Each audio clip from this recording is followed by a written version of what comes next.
Hello and welcome to a new video. Today it is time for my October wrap up. Now, October was a very incredibly slumpy month for me, and I was not finishing many books until the final day of October, where I kicked my slump's butt big time and finished 5 books in one day. Don't ask me how I did it, because I actually have no clue whatsoever. So in total, in October, I read 12 books, which is one of my lowest numbers for a while. But considering I was slumping big time and I'd only finished 7 books, 12 is a really good number. I'm really happy with that. It was a total of 5,178 pages. I was about to say words. No, it wasn't words, it was pages. 39 hours was listening to audiobooks, and I didn't DNF anything. It was a close call. I did nearly DNF one of them, which we will get to. But let's go through what I read. So first up, we started off the month very strong with All the Feels by Olivia Dade. I buddy read this with Catherine and had such a fun time. We also buddy read, spoiler alert, a few months back. And I was super excited for this because it follows Alex, who is my favourite character from the first book. In the first book, in spoiler alert, he is the main character's best friend, and we get a bit of his personality in that. But this book solely focused on him and his love interest, and it was just perfect. I absolutely love his character. With the first book, I really loved how there was like bits of like fan fiction, because they were both fan fiction writers. But then in this one, whilst Alex is dabbling in writing fan fiction, I really liked seeing him talk about his love for reading fan fiction as well. And I felt like I related to Alex so much, and it was really nice, like seeing myself in a character that I didn't think I would see myself in. And the plus size rep in this was great. It is so nice to see some like plus size girls in romance, in smutty romance as well. Like, let the bigger girls have sex. Like, it is not a crime. So this was obviously a 5-star. Next up was my reread of Empire of Storms by Sarah J Maas. Obviously a 5-star, obviously ripped my heart out, obviously not ready to finish my reread of this series because it's going to hurt me. But I buddy read this with Catherine, Siobhan, Danny and Ashley, and we had a really good time reading it. This and Heir of Fire are actually my favourites in the series. As much as I love Kingdom of Ash, it is not my favourite in the series. It is this and Heir of Fire. I absolutely adore it, but there is those bits that rip my heart out and not okay. But still 5-star, and I love it so much. Next up, we have The Ballad of Never After by Stephanie Garber. And Stephanie, I need to have a word with you, because why would you end it like that? This book was incredible, and the ending took me by surprise so much. I wouldn't call it a plot twist. I was surprised by the ending, and I was pleasantly surprised as well. It was such a good ending, even if the wait for book 3 is going to kill me. I absolutely loved this. I love Jax. Jax is my favourite character in the entire world of like Caraval and Once Upon a Broken Heart and everything. And I just absolutely love him in this. Evangeline did start to annoy me in this one. I think she did in the first one as well. But I don't hate her as a character. I just think she's very naive, which is really funny, because the moment I thought, oh, she's being really naive right now, another character referred to her as naive in the book, and I was like, well, clearly Stephanie is doing her job writing it if the other characters are noticing it too. So I really enjoyed this. This was a 5-star. Are we surprised? No, we're not. And yeah, I cannot wait for book 3. Next up, we were going strong. 4 5-stars in a row. So this is Ever After by F.T. Lukens. F.T. Lukens has 100% solidified themselves as an author by author for me now. I have now read 2 of their books, and I have absolutely adored every minute of both of them. They are not a series, they are both standalones. I don't even think they're set in the same world. There's no like Easter eggs or anything for the other book. But I absolutely adore this book. It's very much a lot of mutual pining and friends to lovers, and it was just, there's the chosen one trope in there, but with a bit of a difference. And I just really liked the little things that made up this story, and the friendship with the found family and everything. One thing that F.T. Lukens does really, really well, and not just one thing, but one of the things, is writing families, whether it's an actual like blood relation family or a found family with a group of friends. The families they write are just so incredible, and I love this book so much. It's got magic, it's queer, and I'm just so in love with it. Next up is one of the ones I started like midway through the month and finished on the last day of the month. It is Legendarium by Jennifer Bell.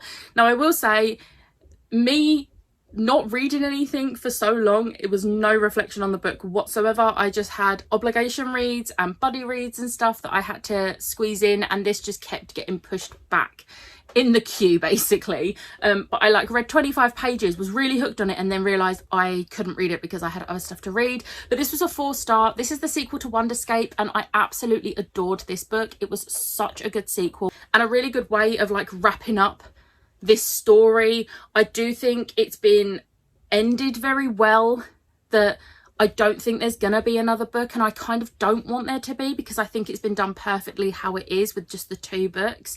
But this is set like 20-30 years after Wonderscape, in the future anyway. In our time it's about 6 months after, not even that probably, but in the future they go to 20-30 years after they went to before, again completely by accident.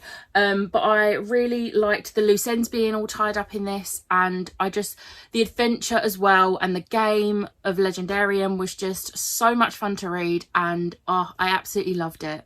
Next up is the book that I nearly DNF'd, and it is Dragon Keeper by Robin Hobb. This is the first book in the Rainwilds Chronicles. I think it's Chronicles. So this is the first book in the 4th series of the Elderlings. It kind of follows on after the Live Ship Traders. One of the characters from that has made an appearance. A couple of others were mentioned.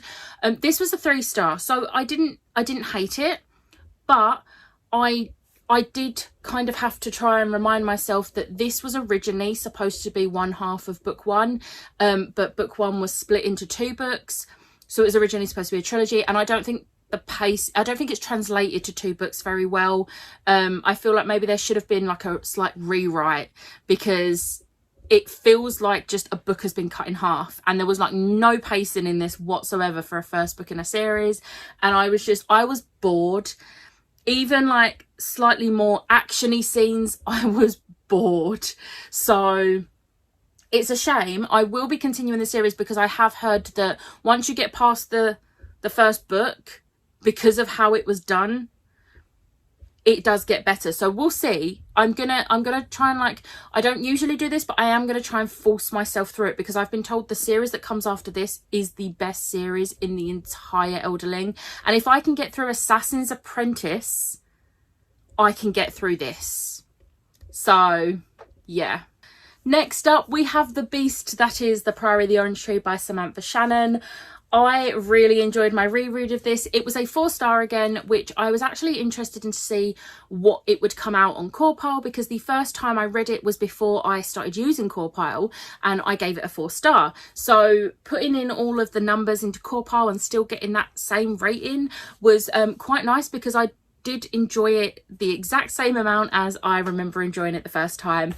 Maybe a little bit more, just based on the fact that I was enjoying buddy reading it with Lisa and seeing her enjoy it, and I took more in this time because I read it a lot slower. I read it across like a week and a half rather than like 2-3 days, so I really enjoyed it, and it's just made me even more excited to dive into the prequel next month, hopefully. So yeah, 4-star again. Next up, I was the guest for the month of October on Lisa and Jem's podcast, which is Barely Adulting. I will leave the link below, because the episode went live the day I'm filming this. And the book that we read was The Other Ones by Fran Hart. I've got this gorgeous edition. So this was a 4-star for me. I will say it would have been a slightly higher 4-star. There was a major trigger for me in this, which it's the sort of trigger that you don't expect to be on a trigger list. It is a very personal one. If you would like to know what that trigger is in case it's something that might affect you, I am happy to tell you. If you want to like message me on Twitter or Instagram or something, just like a private message, so that like no one else sees it if they don't want to. But overall, I loved the book. I loved the stories. The characters were amazing, especially Pax. Pax was one of the most adorable cinnamon bun characters ever, and I just loved how he wasn't afraid to be himself. He literally did not care what other people thought of him, and I feel like that sort of translated into the other characters. Like seeing him like that gave them the confidence to also be a bit more like that. And you could see the character development with all 4 of the main characters. And yeah, and it was queer and a little bit spooky.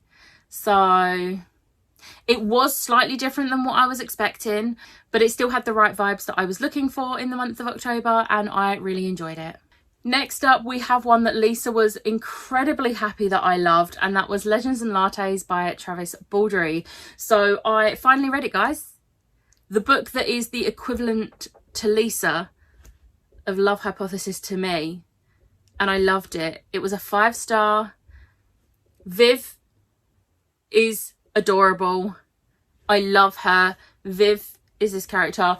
It's about an orc who opens up a coffee shop in a city that doesn't know what coffee is, and obviously there is the conflict type part near the end, but the actual story itself was just so heartwarming and cozy.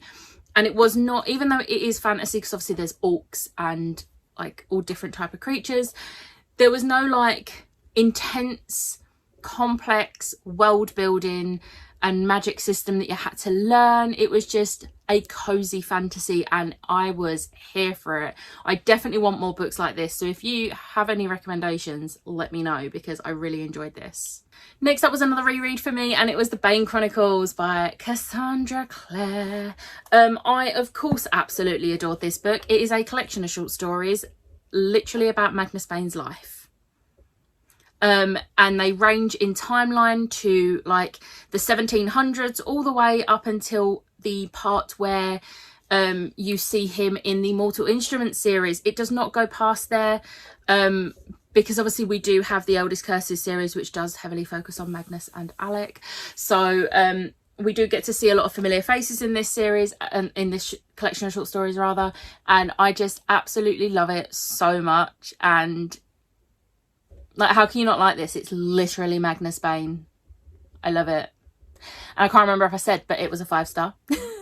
Next up, I read Malice by Heather Walter. Yay, I read the team book for Royal Readathon. I'm really happy that I managed to actually read this. I listened to the audiobook, which was a really good audiobook. This was a 4-star. I enjoyed this throughout the book, but the ending was like a real winning point for me. I loved how it ended, and it's made me want to instantly pick up the sequel.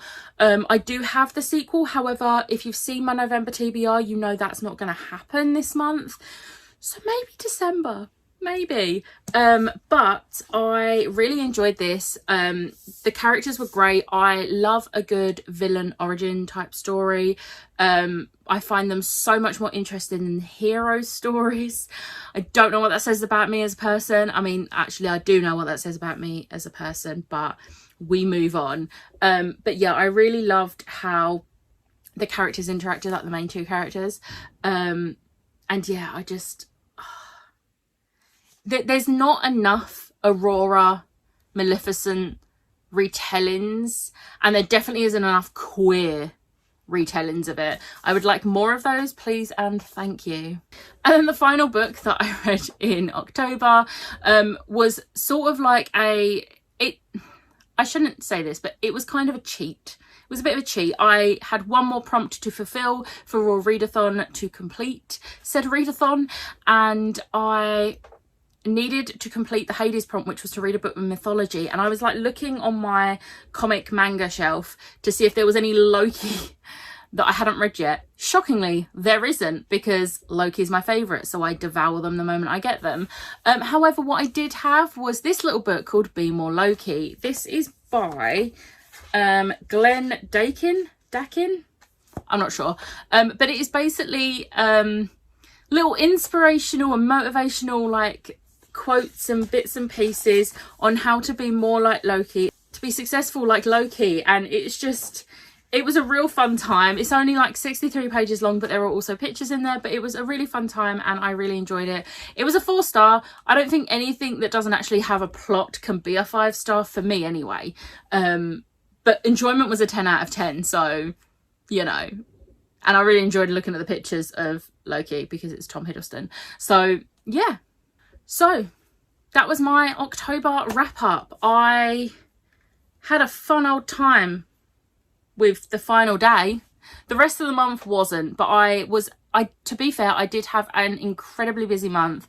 I also, where I was in a slump, I was reading a lot of fan fiction, which unfortunately I can't count towards prompts and stuff, but it was the only thing getting me through, like, just life in general. So I was trying not to be too hard on myself. I've been reading a lot. I've now read 150 books this year, so, you know, I've read a lot this year, and this year I've also done a lot of other things as well as reading, so I feel like I've done more than previous years.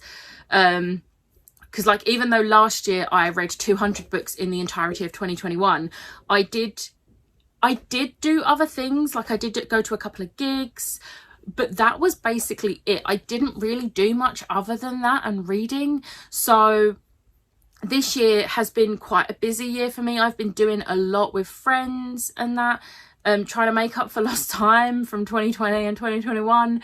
So yeah, I definitely feel like I maybe overdid it a little bit in October, and this year in general, but I'm trying to take it a little bit slower. November is a lot quieter for me, maybe not for the fact that I've got a 30 book TBR and I'm doing NaNoWriMo, but apart from that, my life's pretty chill this month. So yeah, I've only got a couple of plans, so that's good. I can chill a little bit, or I can be more chill. Little West End reads slip in there. Anyway, but on that note, I'm gonna wrap this up now because that's everything for October's wrap up. Hey, let me know in the comments what your favourite book that you read. Oh, favourite book, I forgot my favourite book. Oh, okay, so this has actually never happened before, I don't think, but I base my favourite book of the month on CAWPILE. I don't include rereads, just new reads, and I base it off of CAWPILE. So obviously I look at all my 5 stars and then I look at the actual total points for those 5 stars. And there's always one that's like slightly lower than the other. Yeah, I have 2 that got the exact same. So this is Ever After and All the Fills were my favourite books of October. Usually if 2 books get the same total points, I will look at enjoyment and whichever one's higher on enjoyment. Nope, they both had the same for enjoyment. So then I was like, okay, well, maybe one of the books had like a 7 for something, whereas the other one had all 8s or whatever. No, they had an equal amount of all the numbers. So there's literally no way I can decide out of these 2. Even just thinking about it, I loved these both so much. I can't choose. So yeah, these are my 2 favourite books of October. I'm not choosing between them. So on that note, let me know in the comments below what your favourite book that you read in October was. But I hope you enjoyed this video. If you did, hit the like button, hit the subscribe button, and I'll see you next time. Bye.